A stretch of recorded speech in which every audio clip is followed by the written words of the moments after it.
दोस्तों आज धरने पर करण बेनीवाल भी है। हम जानेंगे आज धरने पर जो चहल पहल है उसको लेकर कुछ सवाल भी पूछेंगे। करण जी, आज धरने पर कुछ चहल पहल देखी जा रही है और सुना जा रहा था कि सोमवार से पूर्व भाजपा विधायक संजीव बेनीवाल भी धरने पर पहुंचेंगे। आज उनकी उपस्थिति दिखाई नहीं दे रही। अनिल जी, ऐसा है कि वो तो पार्टी का विषय है जी, और जब भी उनको समय मिलेगा, अभी क्या है कि ब्याह सावों का टाइम है, शादियों का समय है, जैसे उनको समय मिलेगा वो भी धरने पे आएंगे। हमारे एमपी साहब भी पहुंचेंगे, हमारे जिलाध्यक्ष जी भी आएंगे, पार्टी के कार्यकारिणी के प्रदेश स्तर के भी नेता लोग सब आएंगे। तो जैसे जैसे समय बीतेगा इस चीज़ को और ज़्यादा से ज़्यादा हम प्रयास करेंगे कि ज़्यादा से ज़्यादा इसको बढ़ावा दिया जाए और प्रशासन को जागृत किया जाए। अच्छा, डुंगराना मंडल के अलावा भी कोई और मंडल को शामिल किया गया है क्या?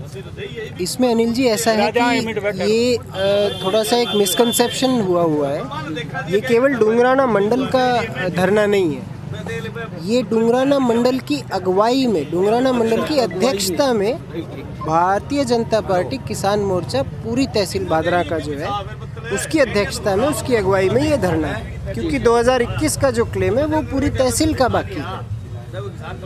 तो करण जी, एक प्रकार से धरने भादरा में भी जारी है और पहले भी हुए हैं, वार्ताओं के बाद समाप्त भी हुए हैं, और जयपुर में विधायक द्वारा भी धरना जारी है। ये जो आरोप प्रत्यारोप का सिलसिला चला है और कुछ कड़े शब्दों का और घिनौने शब्दों का भी इस्तेमाल होने लगा है, उसके ऊपर क्या कहेंगे आप? ऐसा है जी, जो जैसा करेगा वैसा पाएगा। अब आप मेरे लिए कुछ कहोगे तो हो सकता है मैं एक बार नज़रअंदाज कर दूं, मैं 2 बार नज़रअंदाज कर दूं, कभी ना कभी तो मैं भी जवाब दूंगा। तो ये वाक युद्ध है, इसका स्तर तो एमएलए साहब को खुद को तय रखना चाहिए। वो जितना नीचे गिरेंगे सामने से उतना ही जवाब उनको मिलेगा, इसमें कहाँ दिक्कत है। जो जैसा करेगा वैसा पाएगा, सवायों भलाई ले ली, पूरे तो के पान कर देंगे। किसी एक सबसे बड़े जनप्रतिनिधि का खुद का धरना आप किस नज़र से देखते हैं इसको? ऐसा है अनिल जी कि 2 बातें, 2 विपरीत बातें एक साथ करने पे आदमी को बेवकूफ़ कहा जाता है। आदमपुर के चुनाव में, उपचुनाव में, चुनाव प्रचार में ये गए तो इन्होंने वहाँ एमएलए की शब्द की परिभाषा वहाँ बयां करी, और वहाँ बयान करके ये एमएलए शब्द की परिभाषा, और ये जयपुर जाकर और वहाँ धरने पे बैठते हैं कि भाई इन समस्याओं की वजह से हमें मजबूरन विधानसभा का सत्र चालू नहीं है, इसलिए मजबूरन हमें धरने पर बैठना पड़ रहा है। तो ऐसा है अनिल जी, आपको भी पता है, मुझे भी पता है कि एमएलए के लिए केवल विधानसभा ही आवश्यक होती नहीं है, भाई सचिवालय भी है, सभी मंत्रालयों के कार्यालय भी हैं, मुख्यमंत्री जी भी उपलब्ध रहते हैं। ऐसा तो है नहीं कि केवल जब विधानसभा चलती है तभी डिपार्टमेंट्स खुले रहते हैं। तो ये क्या है कि लोगों की आंखों में धूल झोंकने का काम कर रहे हैं ये, और सारा झूठा प्रपंच है, कोई किस्म का कोई आधार नहीं है, झूठ पे झूठ बोले जा रहे हैं। अब क्या है कि शंकर जी हो गए, अन्य लोग हो गए, आम किसान हो गया, आम कार्यकर्ता हो गया, आम मजदूर हो गया, आम नागरिक हो गया, वो इन चीज़ों को समझ चुके हैं, जागृत हो चुके हैं, पिता लिया साहब। तो ये प्रपंच करें भगो, कौन पूछता है इन बातों को? 2 ही मांग है विधायक महोदय की, और जिनमें एक तो फसल बीमा की है और दूसरी है नौर भादरे का हिस्से का जो पानी है राजस्थान का, वो हरियाणा और पंजाब से पूरा नहीं मिल पा रहा है, उसको लेकर। तो क्या एक बहुत बड़ी मंशा इसमें विधायक की दिखाई नहीं देती कि इन राज्यों से राजस्थान के हिस्से का पानी लिया जाए? लेकिन एक सवाल मेरा ये भी है, फिर कांग्रेस की सरकार जब पंजाब में थी तब ये बातें नहीं उठाई गई, अब आपकी सरकार है पंजाब में और हरियाणा में भाजपा की सरकार है, तो कैसे राजस्थान की कांग्रेस सरकार वहां से अपने हिस्से का पानी ले लेगी? क्या कहेंगे इस पर? ऐसा है अनिल जी कि अगर पानी इनको दिख रहा था तो 4 साल क्यों नहीं दिखा? 4 साल में किसान की 8 फसलें इन्होंने बर्बाद की हैं, नष्ट की हैं। कभी एक पानी सट्टे गई, कभी बिजाई नहीं हो पाई, कभी लेट बिजाई हुई। आज भी इनकी ये हालत है, ये वहाँ पूरे पानी के लिए बैठे हैं। सिद्धमुख में पानी चल रहा है, 4 माइनर पीट दिए बी ग्रुप के। कल और परसों अमर सिंह ब्रांच में पानी आया हुआ था। किस चीज़ का पानी आया हुआ था? वो कोई इनसे पूछने वाला हो कि भाई आपने वो पानी 50 या 60 क्यूसेक जो पानी छोड़ा है वो किस अंदेशे से छोड़ा है, किस वजह से छोड़ा है। आप सिद्धमुख को कंप्लीट करो ना। इस सिद्धमुख का रेगुलेशन चल रहा है अनिल जी, 50 क्यूसेक 60 क्यूसेक पानी अमर सिंह में चल रहा है, आज भी पड़ा है, 4 फुट पानी पड़ा है, रात को बंद हुई है शायद। वो कहाँ से आया वो पानी, क्यों उसको उसमें डाला गया अमर सिंह ब्रांच? उसको उसमें पानी छोड़ने की मंशा क्या? चोरी करवा रहे हैं साहब, कणक की बिजाई का समय है, चोरी करवा देंगे, पानी निकाल लेंगे लोग, मेरे जैसे जो मौजीज व्यक्ति हैं वो निकाल लेंगे, कोई इनके खास है। दूसरे माइनर में बारियां पिटेगी, सिद्धमुख में पिट गई ना, चारों माइनर पिट गए। ये मांग रहे हैं हरियाणा से पूरा पानी, यहाँ क्यों बिखेर रहे हैं उस पानी को? पिछले 4 साल से इन लोगों ने पानी की जो दुर्गति की है ना साहब, ऐसा है 0.17 MAF है शायद मुझे पूरे आंकड़े का ध्यान नहीं है, 0.17 MAF पानी ये कह रहे हैं। तो 0.17 MAF तो ठीक है, दोनों स्टेटों का विषय है, बहुत अच्छी बात है, मांग सभी उठाते हैं, इन्होंने भी उठाई, हाँ लेट ज़रूर हो गए, 4 साल बाद उठाई। 0.17 MAF बीच में भूल गई है 4 साल पहले, बड़ा याद रहता था इनको। अब 4 साल इधर उधर की समस्या, खुद का घर भरना या जो भी इनको अच्छा लगा, जैसा लगा, 4 साल भूल गए, अब वापस याद आया, अच्छी बात है याद आया है। 0.17 MAF का विषय अलग है, जो पानी आपको मिल रहा है उसका यूटिलाइजेशन कौन करेगा अच्छे से, एफिशिएंट तरीके से उसको इस्तेमाल कौन करेगा। पीछे भी ये समस्या हुई थी, 100 इसमें खोल देते थे इधर के रेगुलेशन वाले टाइम, और इधर के रेगुलेशन वाले टाइम 100 इसमें खोल देते थे। दोबारा से ये धंधे शुरू कर दिए इन लोगों ने, उसकी जवाबदेही कौन देगा? किस चीज़ का पानी है वो, कहीं आया कोई आपके पास, कोई नोटिस आया इस चीज़ का, कोई प्रेस वार्ता बुलाई गई? अगर ये कहें कि सरप्लस है, आपको मिले कोई भी अधिकारी कर्मचारी, तो आप उनसे ये सवाल ज़रूर पूछिएगा कि साहब जब सिद्धमुख का रेगुलेशन चल रहा है तो अमर सिंह ब्रांच में 60 या 70 या 75 के आसपास जो पानी आया है वो क्यों आया है, किस लिए आया है और किस वजह से उसमें छोड़ा गया है? और अगर छोड़ा गया है तो उसका लिखित में कोई वाटर वर्क्सों के लिए है, पीने के लिए है, कोई माइनर चलाने के लिए, किस लिए छोड़ा गया है? और इधर क्या चल रहा है, इधर माइनर क्यों पिट रहे हैं? तो ये है साहब, आनन फानन में सब सिस्टम ये अपने हिसाब से चला रहे हैं, पूरी तानाशाही चल रही है। वहाँ लोगों को बेवकूफ़ बनाने के लिए धरने पर बैठे हैं, जवाब नहीं देना चाहते, अब मांगने लग गई जनता जवाब। हमारे क्षेत्र का अधिकांशतः भाग जो है सिंचाई से वंचित नहीं है, सिंचित है, उसके बावजूद भी किसानों का बार बार बारी पीटने से लेकर अनेकों समस्याओं से ग्रस्त होकर सड़कों पर उतरना, और वर्तमान में 9 नवंबर को संभवतः यहाँ रामगढ़ में भी चक्का जाम की चेतावनी है। कल नौहर में भी संयुक्त किसान संघर्ष समिति द्वारा प्रदर्शन किया गया, गिरफ्तारियाँ दी गई, उसके ऊपर क्या कहेंगे आप? ये सारा प्रकरण किसानों को इतना सड़कों पर उतरने को मजबूर होना पड़ रहा है। ऐसा है साहब अनिल जी, मेरी सोच तो ये है कि ये जो पार्टी है ना, communist party of India Marxist, इस पार्टी का ध्येय ये है कि कोई वर्ग में आर्थिक तौर पर एक माइनॉरिटी तलाशो और उस माइनॉरिटी को गाली निकालो, उस माइनॉरिटी के बारे में एक नैरेटिव पेश करो पब्लिक के सामने कि इन्होंने आपका शोषण किया है, और उनको एकत्रित रखकर और उनको बेवकूफ़ बनाकर बरगलाकर सत्ता में रहो, पैसा खाओ, मौज उड़ाओ।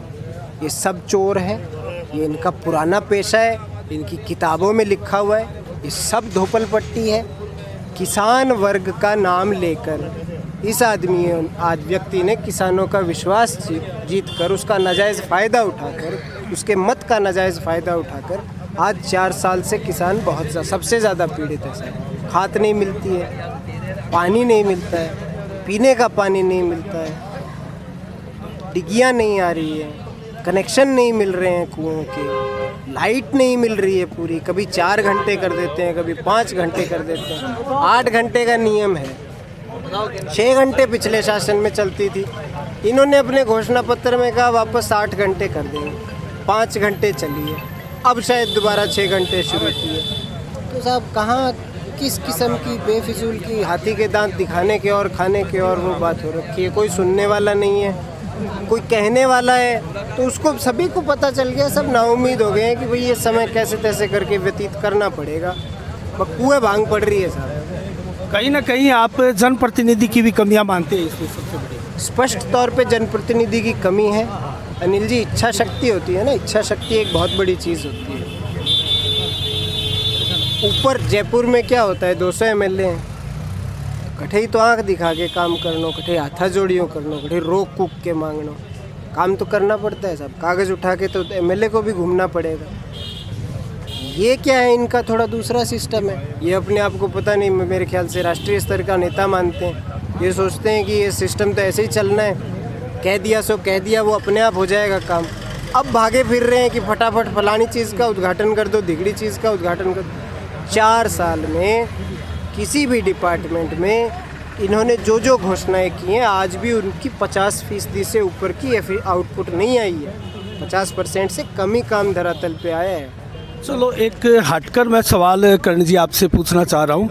आज एक बहुत बड़ा फैसला आया है सुप्रीम कोर्ट के 5 जजों का। 5 जजों की बहुत बड़ी बेंच है और स्वर्ण आरक्षण पर एक बहुत बड़ा फैसला है। हालांकि ये फैसला 3-2 से है।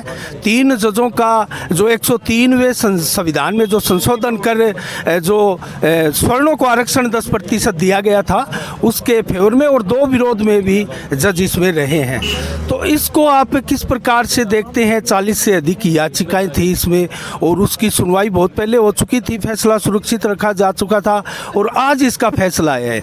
तो इसको किस नज़रिए से देखते हैं? क्या स्वर्णों को इससे राहत मानते हैं या फिर आगे भविष्य के लिए इसको खतरा मानते हैं आप? इसमें अनिल जी ऐसा है, मोटा मोटी तौर पर आबादी के अनुपात के अनुसार आरक्षण किसी समय में तय किया गया था और आर्थिक व्यवस्था के आधार पर जो समाज की जो हिस्से नॉर्मल व्यवस्था से पिछड़े हुए उनको प्रतीत हुए, उन लोगों को उस व्यवस्था से जोड़ा गया था और आज वो चीज़ समाज में पूरी तरह से अपनी जड़ें बिछा चुकी है। आज उसी नज़रिए से उस पूरा समाज का वर्गीकरण हो गया है। अब इसमें कहीं ना कहीं काफ़ी सालों से ये एक समस्या उभर के आ रही थी, एक बहुत बड़ी मांग भी उठ रही थी, एक बहुत बड़ी नाराज़गी भी थी संविधान के प्रति, देश के प्रति, कि भाई जो स्वर्ण व्यवस्था से जो लोग उस समय आर्थिक रूप से मजबूत थे, जो स्वर्ण व्यवस्था में आ गए अपनी जाति के आधार पर या अपनी गोत्र के आधार पर, तो आज अगर उनमें से किसी व्यक्ति को पिछले 50 साल में, 40 साल में आर्थिक नुकसान हो गया और हो गया, आज उन्हें अगर वो आर्थिक रूप से कमज़ोर हो गए, पिछड़ गए, तो उनका क्या होगा? इस किस्म की समस्या काफ़ी समय से तो उनको आरक्षण बड़ा करता था, तब से ये समस्या उत्पन्न हुई है। तो ये अगर इस व्यवस्था को धीरे धीरे आर्थिक आधार पर अगर लेकर जाया जाए तो मैं समझता हूँ मेरे हिसाब से अच्छा होगा।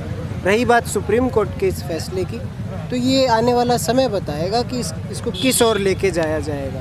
भाई नेता लोग भी हैं, प्रशासनिक व्यवस्था भी है, बहुत सी इसमें पेचीदगियाँ हैं, तो समय ही बता सकता है कि इसका फ़ायदा होगा या अंततः इसका नुकसान होगा। सब चीज़ें अभी देखने के लिए। आप व्यक्तिगत मानते हैं कि आरक्षण आर्थिक आधार पर हो? कायदे से होना चाहिए सर। कायदे से होना चाहिए। देखो, कायदे से होना चाहिए। क्या होता है, इसमें एक समस्या आती है कि मतलब मेरा खुद का एक्सपीरियंस है, समाज का एक तबका है, उस तबके में गोत्र के आधार पर ये तय नहीं हो सकता कि भाई ये व्यक्ति अमीर है या गरीब है, इसको आवश्यकता है या नहीं है। हालांकि जो चीज़ संविधान में जुड़ गई उसमें बदलाव मेरे हिसाब से हो नहीं सकता।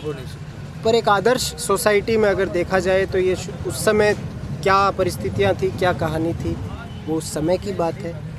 पर मेरे हिसाब से अगर ये ऐसा होता तो कुछ अच्छा होता। चलो, बहुत बहुत धन्यवाद कर्ण जी, आपने बहुत ही शानदार तरीके से जवाब दिया।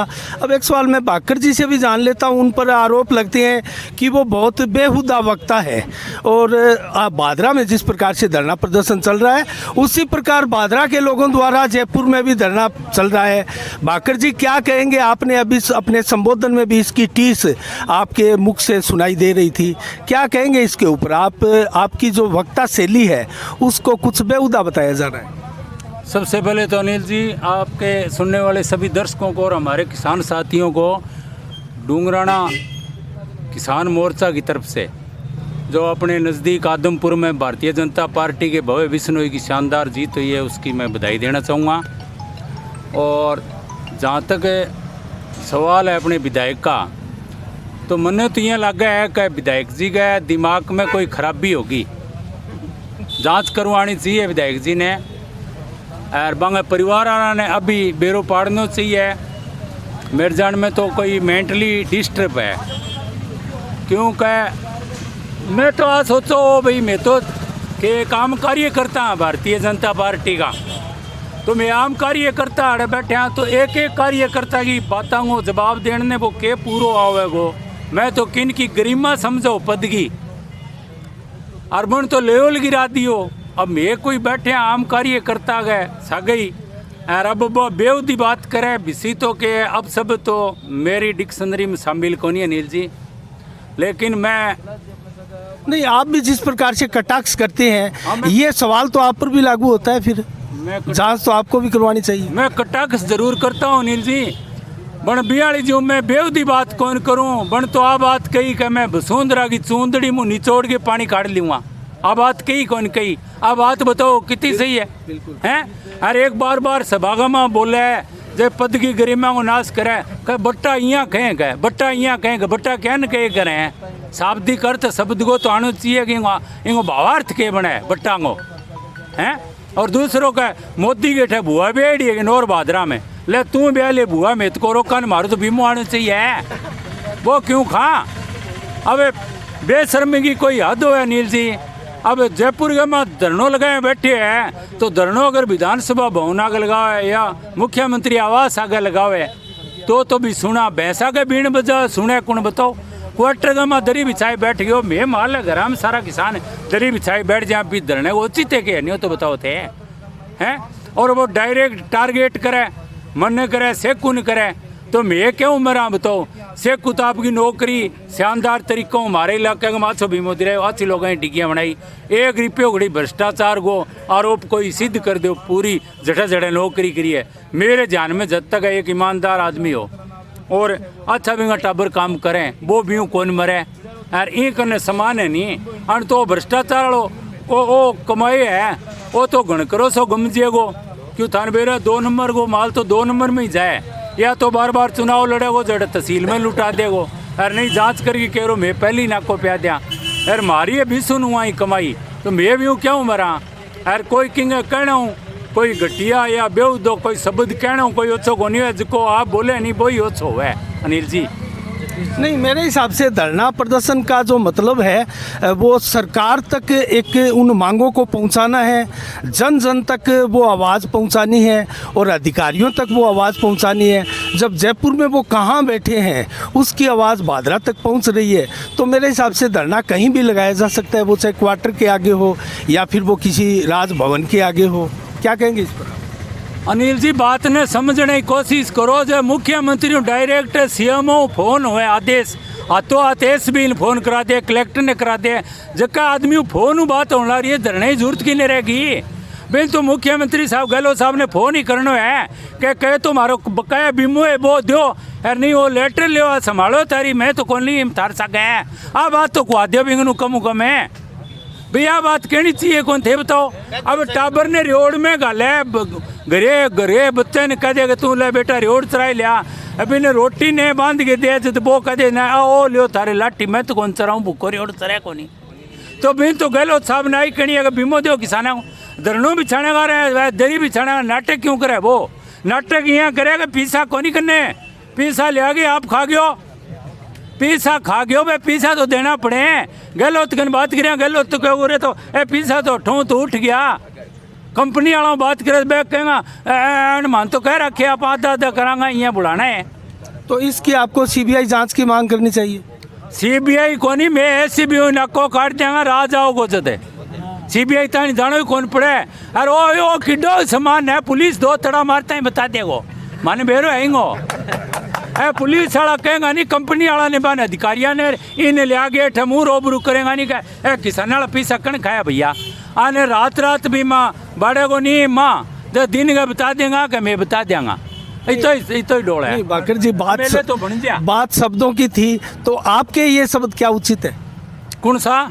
अभी आपने कहा कि एक जनप्रतिनिधि को तड़े मारेंगे 2 तो वो बता देगा। जनप्रतिनिधि नहीं रहे को जज मारेगा तड़ा, अब तो पुलिस भी कहेगी हमारे भलाई मरवाते हो। अब भी कौन मारे अब तड़ा मारे तिया नाटक करण कौन दे देरी पन्ने कौन मारेगा, हटक्या बैठे रहा अट्ठा धंधों के न्यू बता।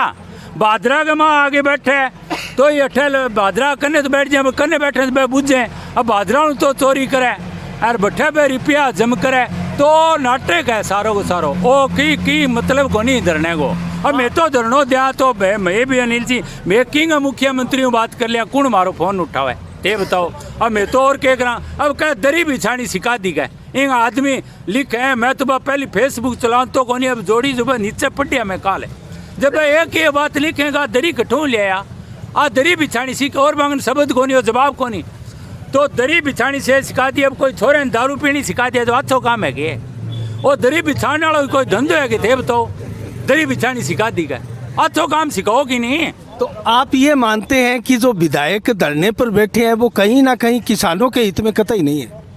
नहीं किसाना के हित में कौन वो आपके हित में है किसाना के हित में है तो बीमो दिराया हुआ भाई बीमो संजीव बेनीवाल के राज के माँ मोदी जी आ योजना ले 14 और पूरी क्रियान्वित हर एक किसान समझ गयो 15 बाद में 16 हूँ फुल बीमो आने लग गयो 16 हूँ ले गए थे दे लो 16 17 18 तक संजीव हो और जो 19 में बीमो आयो भाई क्रॉप कटिंग 18 की संजीव के टाइम की और इंग राज में तो 19 के में एक ही बीमो मिली है 19-20 को तो लटकन लाग रही है और 19 को बीमो मिली है क्यों 18 का तो लास्ट में चुनाव आ पूरा तो 19 में बैठे हो विधायक है और 19 में ही और रुपया खाने वाली जगह पुगियो को नहीं हो 6 महीना तानी नहीं भोग तो फिर को बुझियो को नहीं फिर वह कमिया ही नहीं आगे अब थान बेरे आजकल गला कमिया ही नहीं गलेड़ी पराली 1000 रुपया बिकन लगी गलेड़ी पराली बांस आती तो ही वो सोचो है तो गलेड़ी खात बिकगी कमी के माँ कमी में बगर बिक जा नील जी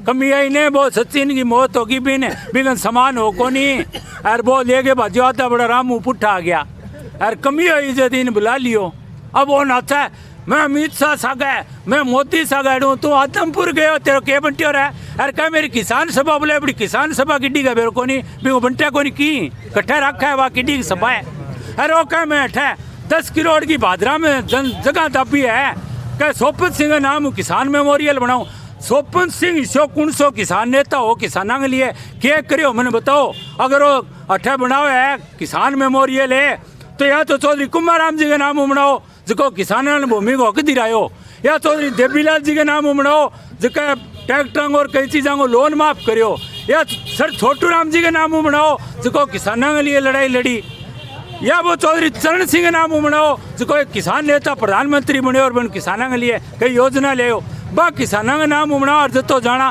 वो बनाओ लाल झंडा खातर है बनो चिन ले नहीं तो ईट ईट खिंडा देंगे अठा भवन कौन बना दिया क्या बात है बना दिन को नहीं तो ये चैलेंज है आपका? हाँ चैलेंज है अठा हाँ नगर पालिका की बेस कीमती जगह है दापन कौन दिया अनिल जी। अरे एक बात और कहूँ मेरे खातर कह नहीं हो मेरा पेट्रोल पंप की ने 3 बारी जांच करा ली 4 घंटा अधिकारी रहे इन बटांगली धराव कौन मिले अनिल जी। और मेरे लड़के को 8 रात ने ट्रांसफर करायो हॉस्पिटल में रात ने अरे बे कानून में माई है फंसा मैंने भी संजीव जी बोले अपने एक बारी रहने दे बाद में देखांगा इन कानून को ही ध्यान को नहीं। और मेरे सगे 10 मुकदमा करा दिया मेरा ऊपर है गंभीर धाराओं के अंदर है जगह कई 182 में लटके हैं 10 मुकदमा थोड़ा को नहीं हुए। और मेरे भाई के बाड़ियों करेड़ो है जोड़ ताल की जमीन में अरे राखी को रुका रखे मेलिए में रामसरा को रुका रखी है मकान बना रखे हैं ऊपर सारा कागज है मेरे कने SDM ताई सारा तानी मेरा दावा चले सारा मेरी सुनवाई को नहीं हुई बिंगो ऊपर नोटिस कढ़ायो मेरे नाम हो मेरे भाई को बाड़ो मेरे नाम नोटिस कढ़ायो बिंगो में जवाब दिए हो नोटिस की जवाब की सब कॉपियाँ मेरे कन्ने पड़ी हैं मेरे पूरा ढूंढ गए अरे वाह बात कहो रड़े काटू तिंगी काटू तू मेरी काट गए तो देख तेरे कन्ने मेला वाली छाप है मेरे ज्यादा सामान को नहीं मेरी उम्र 54 साल है 44 है उगाड़ के मैं घोल करके दिखा ले तने न ढाऊँ नहीं तो मैं इधर राजनीति करनी छोड़ दूंगा। तो आप इन मुकदमों से डरते नहीं? ना मैं मुकदमाओं कभी डरे को नहीं मुकदमाओं क्यों डरा क्या साथ ने कोई आँच को नहीं झूठने हुआ दोष मैं हूँ सचो साथ ने जांच कितनी करो मैं कहूँ पेट्रोल पंप पर 4 घंटा 2-3 अधिकारी अरे इसो मूर्ख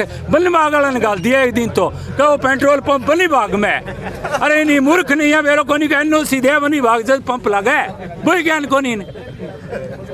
चलो बहुत धन्यवाद बहुत धन्यवाद रणजीत जी। तो तो दोस्तों आपने देखा सुना जिस प्रकार से आरोप प्रत्यारोप की यहाँ राजनीति चल रही है, और आरोप प्रत्यारोप में दोस्तों कई ऐसे गंभीर आरोप भी लगाए गए हैं आपस में।